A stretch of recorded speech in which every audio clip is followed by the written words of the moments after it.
좋은 뜻보다 더 중요한 것이라는 제목을 가지고 함께 말씀 나누겠습니다. 이제 사도 바울이 신라와 함께 2차 전도 여행을 시작해서 쭉 복음을 전하고 있는데 성령이 아시아에서 말씀을 전하지 못하게 하셨다라고 말합니다. 그러니까 말씀이 막혀가지고 부르기아와 갈라디아 땅으로 다녀가 무시아 앞에 이르러 비두니아로 가고자 했었는데 이번에 예수 영이 허락하지 않았다라고 말합니다. 그래서 무시아를 지나 드로아로 내려갔는데 밤에 환상이 바울에게 보였는데 마게도냐 사람 한 사람이 손짓해서 우리를 도와주세요 라고 말해가지고 그 환상을 보고 하나님이 마게도냐로 가기를 원하시는구나, 저 사람들에게 복음을 전하라고 우리를 부르셨구나 라고 생각해서 그렇게 행했다는 사실을 보여주고 있습니다. 근데 이 모습을 행간을 잘 읽어보면 전도하려고 하는 것 너무 좋은 거잖아요. 전도 안 하는 게 문제지 전도하려고 하는 것 너무 좋은 모습인데 하나님이 성령이 아시아에서 전도하지 못하도록 막으셨다라고 말합니다. 또 비두니아로 가려고 했었더니 이번에 예수 영이 허락하지 않았다라고 말합니다. 그러면 바울 입장에서 하나님, 내가 전도하려고 하는데 너무 좋은 건데 왜 막으세요? 나는 내 계획대로 밀고 나갑니다. 나는 한 번 결정하면 결정한 대로, 결심한 대로, 내 소신대로 밀고 나가는 사람입니다 라고 말하고 애썼다면 오늘날 그 역사는 나타나지 않았을 것입니다. 전도하는 건 좋은 모습이지만, 좋은 마음이지만 더 중요한 것은 말씀에 순종하는 것입니다. 전도의 주체도, 전도의 주인도, 생명을 주는 분도 하나님이 주인이라는 사실을 인정하지 못하면 나는 좋은 일 한다고 생각하지만 그 모습이 도리어 하나님을 핍박하는, 하나님과 대적되는 모습이 될 수 있다는 사실을 경고해주고 있습니다. 그러니까 우리가 고백하는 거죠. 우리가 씨를 뿌리기도 하고 거름을 주기도 하고 물을 주기도 하지만 자라게 하시고 열매 맺게 하신 분은 하나님이십니다. 전도의 주인도 하나님이시고 계획하시고 준비하신 것도 하나님이십니다. 우리가 계획한 것보다 더 크고 더 놀라운 계획이 있다는 사실을 인정함으로 내 생각을 내려놓기 위하여 나를 부인하고 나에게 주어의 십자가를 짊어져야 좋은 것을 하는 모습이 하나님의 영광이 될 수 있다는 사실을 말씀해 주고 있습니다. 좋은 것 위에 하나님 역사하심에 순종하는 모습이 되어져서 우리가 예비한 것보다, 우리가 계획한 것보다 더 크고 더 놀라운 계획을 이루어드릴 수 있는 은혜의 통로 되어질 수 있기를 예수님의 이름으로 축복합니다. 사도 바울 마음속에는 이런 생각이 있었습니다. 아시아로 갔으면 좋겠다. 거기 에베소 지역이 있는데 에베소라면 사람이 많이 모이고 거기를 전도하면 많은 사람에게 전도할 수 있겠다라고 선한 마음을 가지고 아시아로 가려고 했습니다. 근데 바울이 알지 못했던 것은 하나님이 마게도냐를 통해서 예비되어져 있는 사람이 있고 거기서 힘을 얻어서 전도하게 하신 계획을 모르고 있었습니다. 막으신 것은, 허락하지 않은 것은 방해하기 위해서가 아니라, 우리를 거절하기 위해서가 아니라, 우리 힘들게 하기 위해서가 아니라 하나님이 더 크고 더 놀라운 계획을 보여주기 위한 계획임을 믿고 말씀 앞에 순종할 수 있는 저와 여러분의 삶이 되어질 수 있기를 예수님의 이름으로 축복합니다. 이런 표현이 있습니다. 누구를 위해 기도한다는 거 너무 중요한 거잖아요. 중보한다는 거 너무 좋은 마음이잖아요. 하나님이 중보하지 마라, 기도하지 마라, 더 이상 울지 말라 라고 기도를 막으실 때가 있었습니다. 사무엘이 하나님 앞에서 말씀대로 쭉 순종하다가 자기는 나이가 들어 늙고 자기의 아들들이 자기와 같지 않으니까 이스라엘 백성들이 왕을 세워달라고 이야기하는 겁니다. 사무엘을 부정하는 거잖아요. 하나님을 부정하고 사무엘을 부정하는 것 때문에 사무엘 마음이 굉장히 고통스러웠습니다. 하나님이 사무엘에게 왕을 세워주라고 말씀하셔서 왕을 세웠는데 그 왕이 사울 왕이었습니다. 사울 왕은 사무엘을 그렇게 신뢰하지 않았지만, 사랑하지 않았지만 사무엘은 사울 왕을 굉장히 사랑했습니다. 잘했을 때뿐 아니라 못했을 때도 사랑했습니다. 하나님이 사울이 잘못함을 통해서 사울을 패하시고 다윗 왕에 기름 붓게 하셨거든요. 그런데 마음에, 사무엘의 마음속에 사울을 향한 마음을 끊을 수가 없었습니다. 눈물로 기도하는 거죠. 너무 좋은 마음이잖아요. 포기하지 않고 기도하는 건 너무 좋은 마음인데 하나님 말씀하시는 거예요.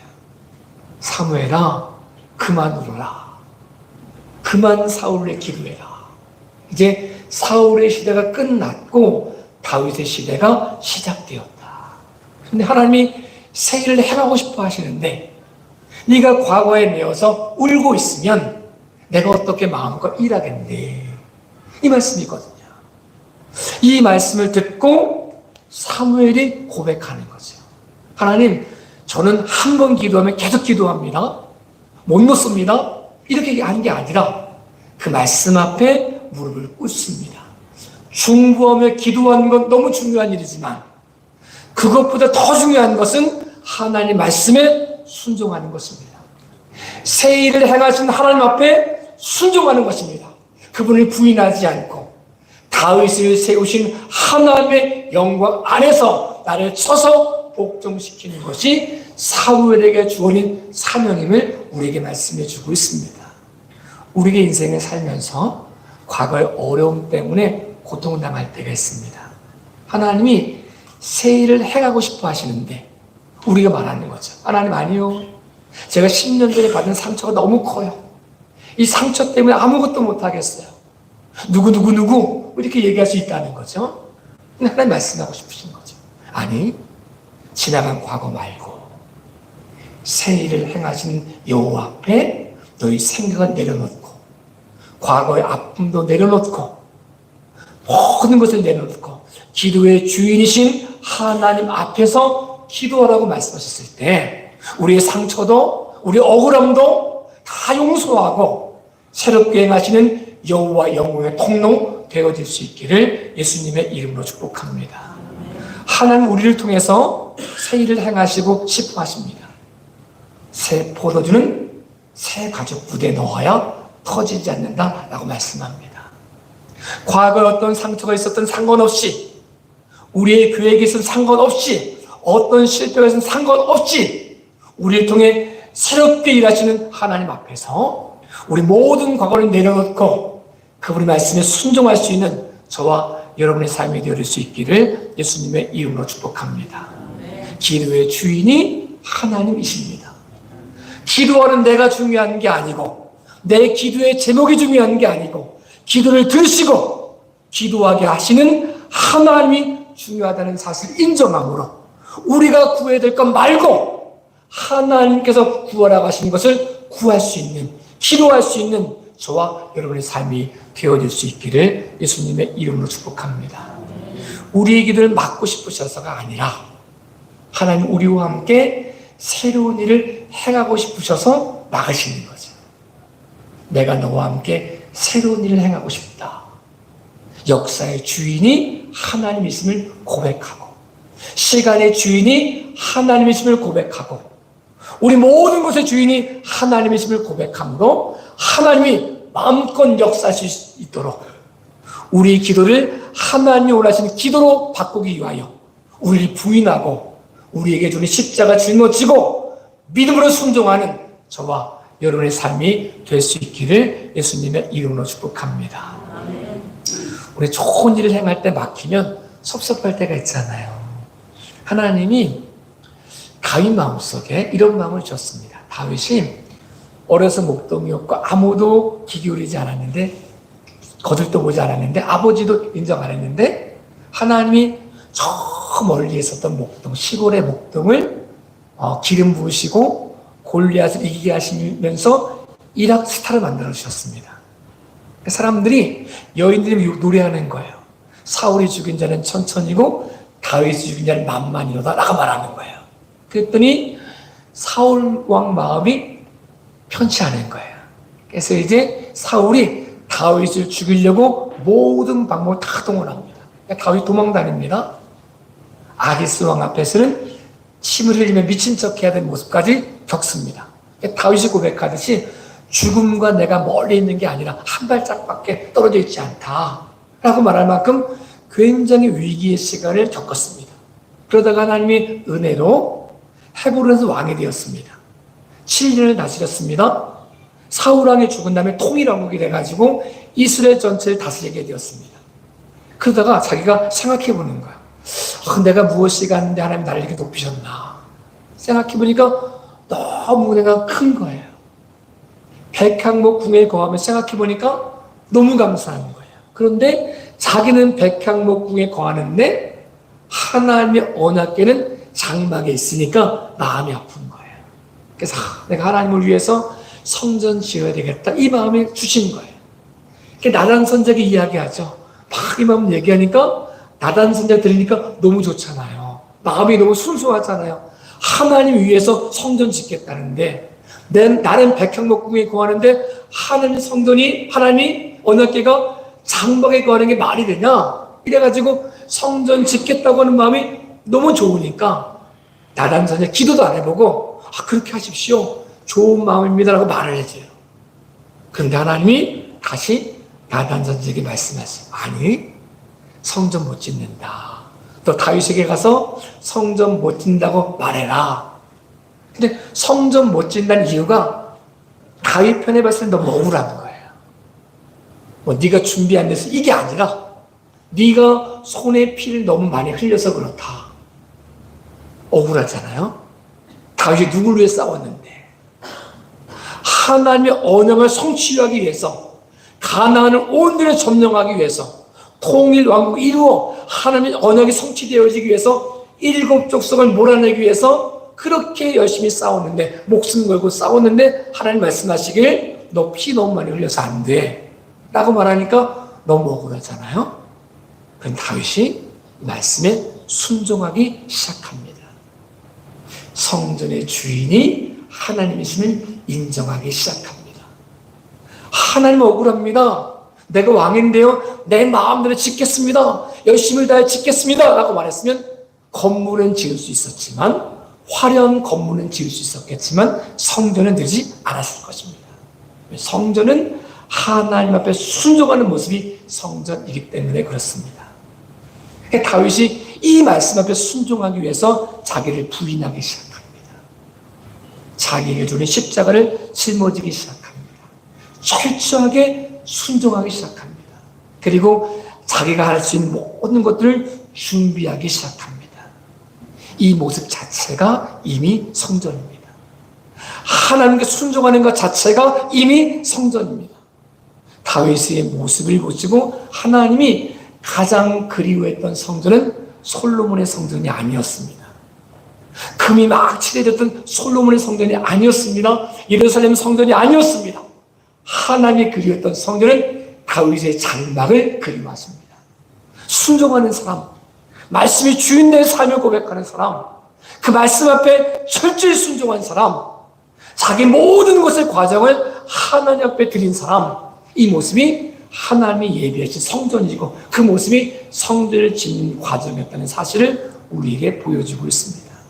하나님 앞에 아무리 좋은 것을 하려고 해도 하나님이 멈추라 하시면 멈추는 것이 은혜입니다. 내 형편과 상관없이 내가 다 준비해 놓았어도 하나님이 아니다 라고 말씀하시면 그 아니다 라고 말씀하시면 순종하는 것이 은혜입니다.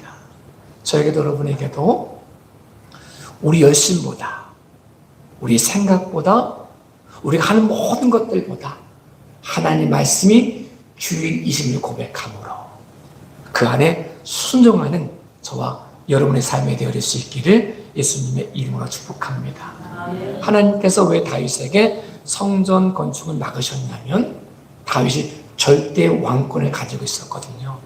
만약에 절대 왕권을 가지고 있는 다윗이 성전 짓겠다고 말하면 수많은 사람들이 헌문했을 거거든요.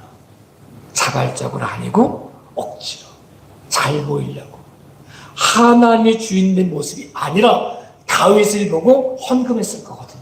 그러면 하나님의 성전이 아니거든요. 다윗 성전이지. 하나님은 그 모습이 아니라 하나님 앞에 철저하게 순종하는 사람을 원하셨고 기쁨과 감사함으로 자발적으로 드리는 헌물을 원하셨다는 사실을 우리에게 보여주고 있습니다. 성전의 원래 모습이 성막이었잖아요. 이스라엘 백성이 출애굽해서 시내산에 머물러 있으면서 모세가 40일 금식 기도에서 받아온 것이 10계명만 받아오는 게 아니라 성막의 설교들을 받아오거든요. 근데 송아지 만들어 놓고 막 이래가지고 그거 깨트리고 다시 올라가서 40일 기도에서 받아왔거든요. 그리고 나서 철저하게 순종함에 지어진 모습이 회막 성막이었습니다. 장막이었습니다. 이 성막의 가장 큰 특징이 뭐냐면 이스라엘 백성들이 자발적으로 헌금을 드렸다는 겁니다. 억지로 드린 것이 아니라 자발적으로 드리기 시작했습니다. 성막을 짓는 사람들이 더 이상 성전 못 짓겠습니다. 성막 못 짓겠습니다. 장막 못 짓겠습니다. 라고 말했던 이유는 행복한 고민이었습니다. 모세가 와서 이렇게 말해요. 저희가 이제 더 이상 못 짓겠습니다. 왜 그러니? 물으니까 너무 많은 헌물을 가져와서 지을 수가 없습니다. 그게 모세가 이야기해. 여기까지. 그만 가져오세요. 라고 말해가지고 완공된 것이 성전의 처음 시작점. 회막이라고도 표현하기도 하고 장막이라고 표현하기도 하고 성막이라고 표현하는 그 성전을 지었던 것을 우리에게 보여주고 있습니다. 하나님이 성전의 주인이십니다. 우리의 열심보다 우리의 힘과 우리의 능력과 우리의 계획보다 하나님의 주인이심을 고백하는 모습이 성전의 모습임을 말씀해주고 있습니다. 우리가 아무리 좋은 마음을 가지고 있어도 하나님이 아니다 라고 말씀하시면 순종할 수 있기를 예수님의 이름으로 축복합니다. 우리가 못하겠다가 말해도 하나님이 하라라고 말씀하시면 그 말씀에 순종함으로 성령이 거하신 성전의 모습으로 날마다 세워지는 저와 여러분의 삶이 되어질 수 있기를 예수님의 이름으로 축복합니다. 우리가 고백하는 거죠. 하나님이 성전의 주인이십니다. 우리 교회의 머리가 예수 그리스도가 교회의 머리십니다. 음부의 권세가 흔들 수 없는 이유는 우리 열심이 아니라 예수 그리스도가 피값으로 교회를 사셨기 때문입니다. 이 모습이 우리의 정체성이라는 거죠. 이 말씀 앞에 우리가 아무리 좋은 뜻이 있어도 우리 좋은 뜻보다 말씀에 순종하는 저와 여러분의 삶이 되어질 수 있기를 예수님의 이름으로 축복합니다. 우리의 삶 전체를 통해 역사하신 하나님, 주인 되신 하나님, 전도의 주체가 되시고 생명의 주인이 되시고 구원의 능력이 되시며 우리 삶 전체를 통해 말씀하시는 역사의 주관자가 되시는 기도의 주인 되시는 성전의 주인 되시는 하나님 앞에서 우리를 부인하고 우리에게 주리 십자가를 짊어지고 그분 말씀에 순종하는 저와 여러분의 삶이 되어질 수 있기를 예수님의 이름으로 축복합니다. 이스라엘 백성 속에 이런 모습이 있었습니다. 이스라엘 백성들이 이제 출애굽해서 시내산에 머물러 있으면서 한 1년 정도 머물러 있으면 성막을 다졌습니다. 그때 여호와의 영광이 임재해서 그때 떠나서 이제 하나님 원하신 땅을 가기 시작합니다. 근데 가데스반에 멈춰 있을 때 12지파 족장들이 40일 동안 가나안 땅에 가서 정탐한 사건이 있었습니다. 정탐하고 와가지고 10명의 사람이 말하는 거예요. 우리 못 들어갑니다. 이 말을 듣고 백성들이 원망하면서 울기 시작합니다. 차라리 거기서 죽었으면 좋았을 텐데 우리 자식들 어떻게 하면 좋으냐 울었습니다. 그래가지고 이 못 속에서 여호수아와 갈렙이 아닙니다. 하나님이 우리와 함께 하시면 그도 우리의 밥입니다라고 말을 합니다. 화가 난 이스라엘 백성들이 돌을 들어 2명을 쳐서 죽이려고 할 때 여호와 영광이 임재했습니다. 그리고 그때 말씀이 임하기 시작합니다. 10명의 족장은 그 즉시 죽게 되었습니다. 이스라엘 백성이 말하는 거죠. 내가 내 귀에 들린 대로 내가 그대로 행하겠다. 너희들이 걱정할 때 이 세대는 다 가나안 땅에 들어가지만 너희는 못 들어간다. 너희 말처럼 광야에서 다 죽을 것이다 라고 말합니다. 그런데 이스라엘 백성들이 이제 못 올라간다, 돌아가라고 하니까 아닙니다. 우리 올라가겠습니다. 하나님의 언약을 성취하겠습니다. 막 올라가기 시작합니다. 굉장히 좋은 열심 같았지만 열심이 아니었습니다. 옳은 게 아니었습니다. 하나님의 언약의 주체라는 사실을 인정하면 그 말씀에 순종함으로 40년 광야 생활을 하는 것이 순종입니다. 그 과정을 통해 내가 연단받고 내 옛자아가 죽어지고 하나님의 언약이 내 삶 가운데 주인 될 수 있도록 고백하는 과정을 겪는 것이 은혜이고 감사이고 그 모습 속에 하나님의 영광이 선포되어지는 것입니다. 그런데 이스라엘 백성이 아닙니다. 우리가 올라가겠습니다. 우리가 성취하겠습니다. 라고 올라가는 모습은 하나님을 반역하는 모습이 되었다는 사실을 우리에게 경고해주고 있습니다. 하나님 우리에게 너 광야길을 걸어라 라고 말씀하시면 그 광야길이 생명의 길입니다. 좁은 길처럼 보여도 그 길이 생명의 길입니다. 하나님 말씀에 철저히 순종함으로 그분이 걷게 하신 길 걷고 순종함으로 우리가 알지 못하는 크고 놀라운 비밀을 경험해가는 저와 여러분의 삶이 될 수 있기를 예수님의 이름으로 축복합니다. 시드기야 왕 때 남방유다가 망하거든요. 예레미야가 막 이야기하는 거예요. 우리 망합니다. 바벨론 포로로 잡혀가는 것이 하나님의 뜻입니다. 라고 말을 해요. 남방유다 사람이 듣기 싫거든요. 싸우기도 전에 진다고 말하니까 사기가 떨어지잖아요. 질 때 지더라도 이깁니다. 승리합니다. 하나님 복 주십니다. 이러면 좋겠는데 아니라는 거예요. 우리가 보통 설교를 들을 때 저 목사님 참 설교 잘한다 이렇게 말할 때 보통 어떤 마음이냐면 내가 듣고 싶은 말 할 때 우리 목사 설교 너무 잘하셔 이렇게 말합니다. 그렇죠? 그런데 정말 잘하는 설교는 내가 듣고 싶은 말이 아닌 들어야 될 말을 해주는 게 잘하는 설교거든요. 아파도 귀에 거슬려도 마음이 아파도 들어야 될 말을 듣는 게 옳거든요. 예레미야가 망합니다. 철저히 회개해야 됩니다.